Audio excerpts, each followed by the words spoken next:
Okay, how's it going, everybody? I hope you're all doing, well. And again, thanks for watching.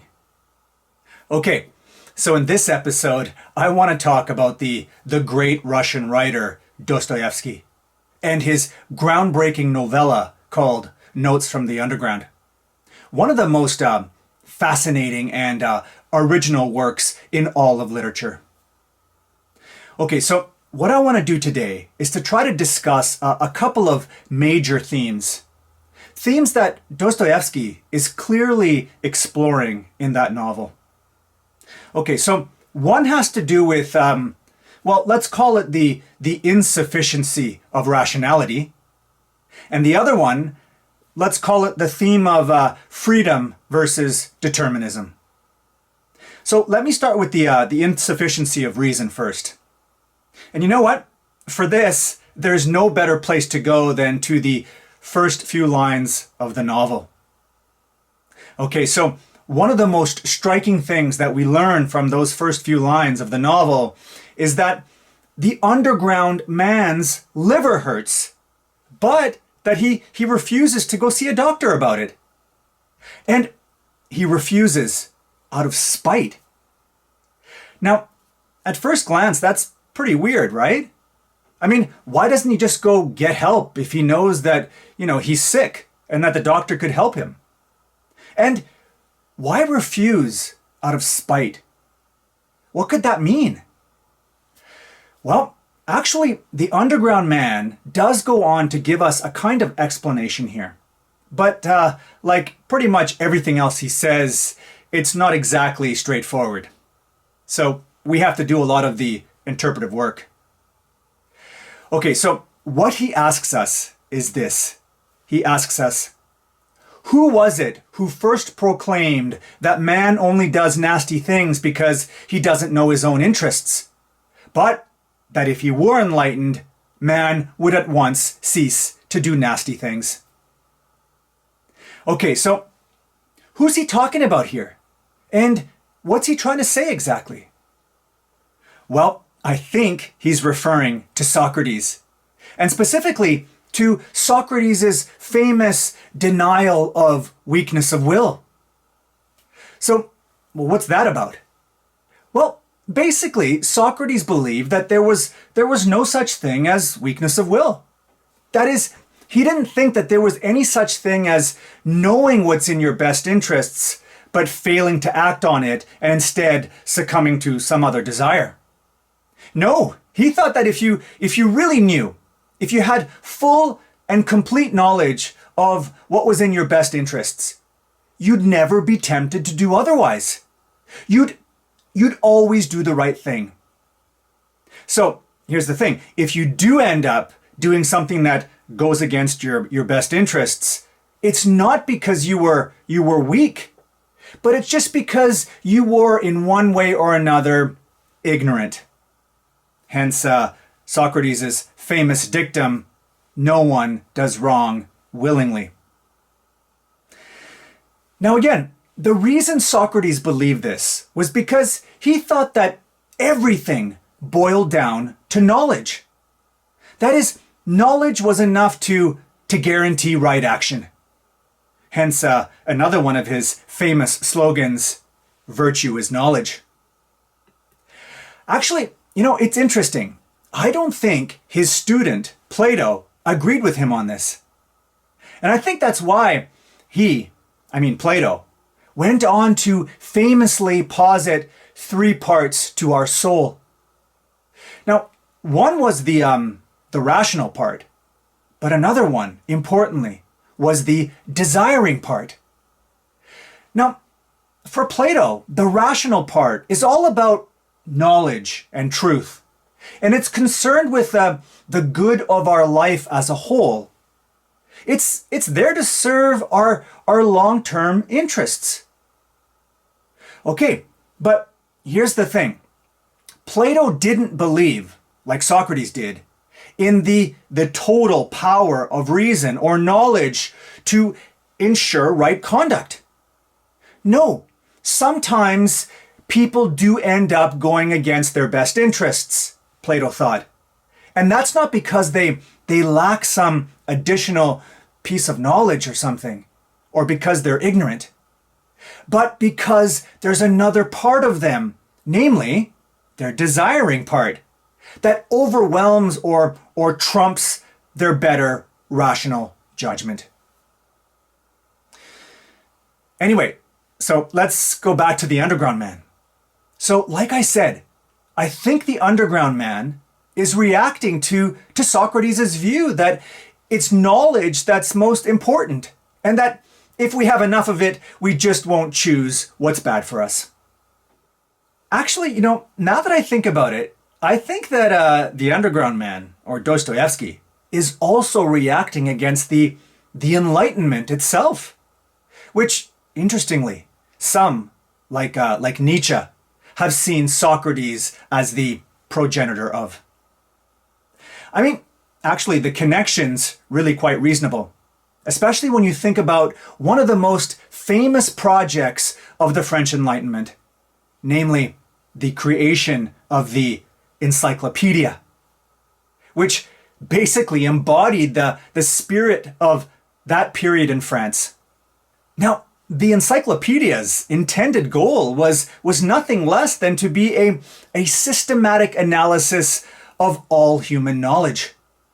Actually, Diderot, a philosophe and the encyclopedia's principal editor, went so far as to say that the mission of the compilation was to try to collect all the knowledge that now lies scattered over the face of the earth in order to make men not only wiser, but happier. Now, how Socratic is that? Just educate everybody, and not only will all the problems disappear, but we won't fail to become happy. In other words, all flaws in human experience are correctable. Reason alone can rectify, to quote Nietzsche, the deepest abysses of being. Anyway, now, again, the underground man disagrees with all of this. Knowledge and reason doesn't always lead to the highest state that we can obtain. It's not always an expression of our deepest humanity. No, sometimes, even though we know what's best for us, we will consciously desire and act in a way that's harmful and stupid. I mean, sometimes we just don't want to be bound by an obligation to desire only what is sensible. We want to take a stand and break free from all of that. And if our liver suffers from it, so be it. Okay, well, like I mentioned at the outset, the other major theme that Dostoevsky explores in this novel is that of freedom versus determinism. So, how do I get into that exactly? Well, okay, here's the thing. Why don't I just back up a bit and take a look at the wider historical context? Okay, so beginning with the scientific revolution, and specifically with Newton, we get the discovery of the laws of motion and the law of universal gravitation. The upshot of all of this is the discovery that basically the universe is like a clock, or more than that, it's a perfectly ordered machine. And so, of course, there's no room for God in any of this, right? He's simply superfluous in this picture of the cosmos. And so, importantly, there's also no space, no room for free will either. That's to say that the universe runs according to the law of cause and effect, where every event has a cause. In other words, it's wholly deterministic. And since we too are a part of that larger machine, we too lack any genuine freedom. Our behavior is in principle just as predictable as the orbits of the planets. Well, this is what science has come to teach us, says the underground man. What it's taught us is that we've never really had any caprice or any will of our own. No, in reality, we're just passive material objects like piano keys or stops of an organ. We're fancy mechanical robots. As Jean-Paul Sartre said, all materialistic philosophies create man as an object, as a stone. And so, of course, because of this, we're not really responsible for anything either, right? Since how can you attribute responsibility to others if human beings have absolutely no free will? Okay, now, so here's the thing. The underground man abhors all of this. For him, an overestimation of science will completely destroy us, he thinks. Because it will, like I said, it will reduce us to objects like organ stops or iPhones. Objects that function as smoothly as ever, but can't really will or desire or suffer. Actually, now that I think about it, Dostoevsky himself thinks that this sort of thing was also a problem for the Enlightenment project itself. I mean, the Enlightenment wanted to establish peace and justice, right? But actually, Dostoevsky thought that by seeking truth and by seeking greater knowledge, in many ways, it actually undermined its intentions. And that's because what its zest for scientific objectivity eventually discovered was, well, a completely materialistic and mechanistic picture of reality. In other words, what reason and science discovered was essentially a world populated by valueless material objects. Objects that interact completely deterministically according to causal relations. Now, where's the space for values in this picture of the world? There just doesn't seem to be any at all. So instead of things like peace and justice, what do you get? Well, you get nihilism. Well, this is basically what Dostoevsky does. He associates all materialistic philosophies with meaninglessness and nihilism. Anyway, so back to notes from the underground. So it's not only science and scientific determinism that the underground man rallies against. He actually hates any kind of predictable or formulaic or overly rational plan of life. Actually, here he's probably got, among other things, the philosophy of utilitarianism in mind as his target. Well, so what's that? Well, so utilitarianism basically argues that the ultimate aim in life is to be happy. And that overall happiness is something that we should try to maximize in the world at large.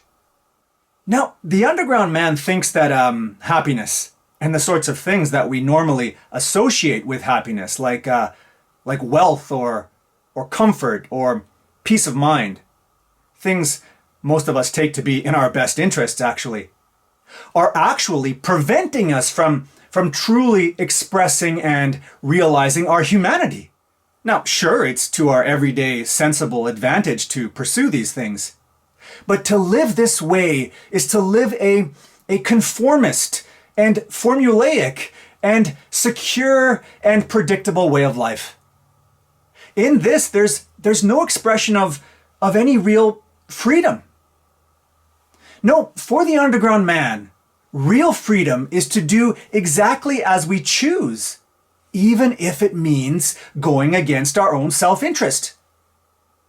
Or maybe another way of putting all this is that self-interest is not genuine self-interest if it excludes our desire to act against our own self-interest. And basically, a part of what this means is that reason does not give us the totality of human experience. Or, in other words, that life is not all about our rational motives. Sometimes volitive, emotional, and spontaneous urges are much, much more important than rational ones. Acting on them can be to our complete greatest advantage, despite the fact that this will, at the end of the day, upset our everyday, utilitarian, and narrowly conceived self-interest. Okay, well, so what exactly is to our greatest advantage then, according to the Underground Man? Well, are you ready for this? Here's what he says. It's free, unfettered choice. It's wild and mad caprice. It's the occasional turn away from safety towards the unpredictable and the chaotic. Now, like I said, this might run counter to our happiness. But what does that matter if it turns out that, as the Underground Man says, that suffering is the sole cause of human consciousness? Maybe to really feel this turbulence is what we really want deep down. Maybe we want to screw ourselves up from time to time. Actually, the Underground Man basically says this. He says that even if you gave us all the blessings and all the cake in the world, and you shower us with bliss, we would eventually deliberately mess it all up, just to prove that we're human and not some stupid piano key. Okay, well, I wanted to mention one last thing here. It's something that I didn't really mention at the outset, but it's definitely another big theme in the book. And it's the theme of progress and perfection. So let me get into that a little bit. Okay, so for the Underground Man, the symbol of technological and rational perfection, and really the ideal of a perfect society, is the Crystal Palace. Not the football team, but the enormous glass building in London. Something, by the way, that was perfectly constructed according to the science of the day, and something that was seen as the sign of the greatest progress. Which, by the way, was built in 1851, and something that Dostoevsky himself probably viewed as a tourist. Okay, but here's the thing. The Underground Man really despises what the Crystal Palace stands for. There's something anti-human about it, he thinks. Namely, its perfection. Its perfection is a sign of a non-human quality. Now, why is perfection so bad exactly for him? Well, first of all, perfection allows for, he thinks, no progression and no change. Perfection is a dead end. Actually, sort of like the perfection of 2 + 2 = 4 is. But what if we don't like 2 + 2 = 4? We should be able to deny it if we want, right? We should have the freedom not to reconcile ourselves to it. Despite its clear certainty and the fact that it would be like banging our head against a wall, we nevertheless should be able to revolt against it. Now, that's what it means to be human, according to the Underground Man. It means to be able to shake things up, to have our desires reach out towards infinity, and so to try to change what's immutable and impossible.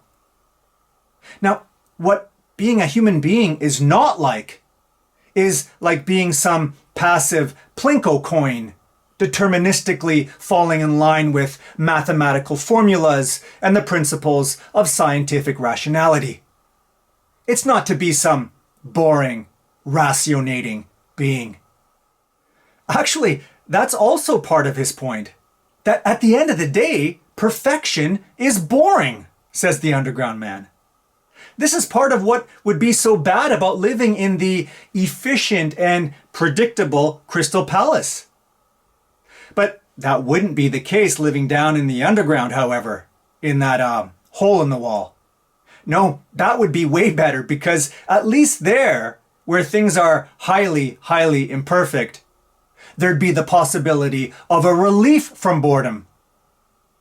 You see, according to the underground man, as humans, we love to build, yes, but even more importantly, we love to destroy, which is obvious at an early age if you watch kids play with building blocks or something. But again, that's the problem with the Crystal Palace. The nature of it is such that all negative responses to it becomes impossible. Okay, well, I think there's at least one more reason why the underground man hates the Crystal Palace. It's this. Because it's made up of glass, it precludes any possibility of privacy. There are no hiding places in it. There's no dark corner. Everything is transparent. And isn't this the goal of science? To comprehend and to codify the whole of creation, including, of course, ourselves, the totality of human psychology. Well, this just isn't something that the underground man thinks is possible. And that's because he thinks that we are significantly more than our rationality, more than what is transparent and subject to prediction. I mean, he says it himself.